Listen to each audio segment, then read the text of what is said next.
Now this is how we can invite the visitor. Those who are looking at the presentation, there is a slide saying inviting the visitor. The visitor in this case is stress. We say stress is a visitor in everybody's life. It can come to you, it can come to another person. This is how you need to invite this visitor. When it comes in without invitation, you don't have control.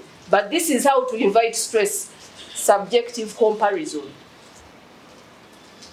There is objective comparison and subjective comparison. You can choose to compare yourself with her or her. And you ask questions. Why her? Why is she taking her children to an international school? When we were together in school,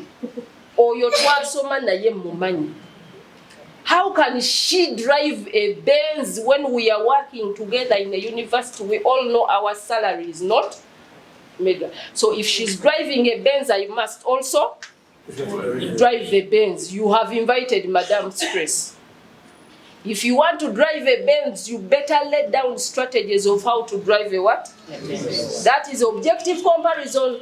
Subjective is using baseless parameters to get there. Did you hear the parameters this one was using? Oyo twasoma naye mumanyi tasobola givuga.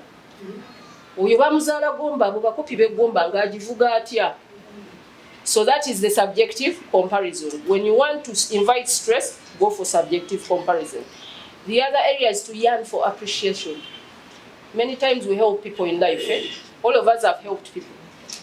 If you want to be stressed, help somebody expecting to be appreciated. And when they don't appreciate you, you are stressed. And sometimes, for example, I can help the president here. I pull her out of a situation. When I am in the same situation, I am now expecting her to do what? To do the same. When she doesn't do the same, I start. Kale namuyamba, kale natanyamba. It was not a condition that as I help you, you must help me. So that is another way to invite that visitor. Overdraw your expectations. Stretch them very, very much and don't put in place strategies to get the expectations. Stress will be available. Another situation, be in a situation of desperation. Desperation and stress are related. One is a sister of another. Now look at Uganda, we have a very big problem with employment. Unemployment is very high. By the way, it is very high. If you have a job, you are very fortunate and lucky. Unemployment is very high. So arising out of being desperate, we go for jobs we didn't want to do in the first place. I'll give you an example. A degree holder decides that they are going to Saudi Arabia to do what? To do kadama. It's called kadama. Now somebody has come and told you in Saudi Arabia they are paying 1 million. Which one? They are going to pay you 1 million. Somebody jumps in. When they arrive there, they start, government, and when you were going, you saw those videos. Meanwhile, they were around as you were going. But because of being desperate, you said, let me do what? Let me go.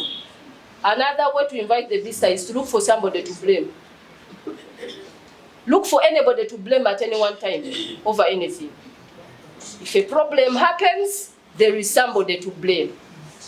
Even when the problem is yours, you twist it and you say, but it would have been okay. Now yet the other one did not do their what? Their part. And struggle to do too much of everything. They are called busybodies. He's the CEO of the company. He's the head of HR. We are talking about a big company. He's the procurement specialist. He's the accountant. Like the nose is everywhere. You have super specialized in micromanaging everybody. So if you want to carry the load on your head, be everywhere. Be a what? A busybody.